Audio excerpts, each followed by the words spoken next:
केंद्र सरकारच्या वतीनं दरवर्षी 7 डिसेंबर रोजी सशस्त्र सेना ध्वज दिन साजरा केला जातो. या निमित्तानं ध्वजनिधी संकलित केला जातो. यावर्षीच्या निधी संकलनाचा शुभारंभ आज जिल्हा सैनिक कल्याण कार्यालयाच्या वतीनं करण्यात आला.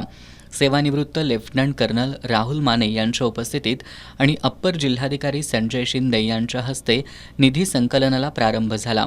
यावेळी माजी सैनिक आणि शहीद जवानांचे कुटुंबीय यांचा सत्कार करण्यात आला. तसंच क्रीडा क्षेत्रात देशाचं नाव जागतिक पातळीवर उंचावणाऱ्या खेळाडूंचा सत्कार अप्पर जिल्हाधिकारी संजय शिंदे यांच्या हस्ते करण्यात आला. सत्कार मूर्तींमध्ये आकाराम शिंदे आणि ऋतुराज पाटील यांच्यासह अन्य खेळाडूंचा समावेश होता.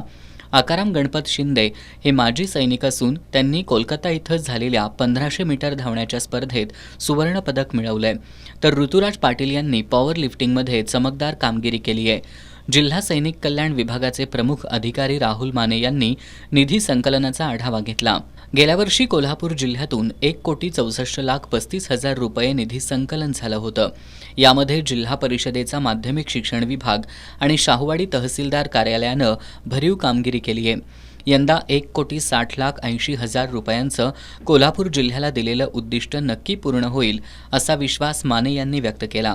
अप्पर जिल्हाधिकारी संजय शिंदे यांनी ध्वजदिन निधी संकलनात भरीव योगदान देऊन नागरिकांनी आपलं राष्ट्रीय कर्तव्य पार पाडावं असं आवाहन केलं.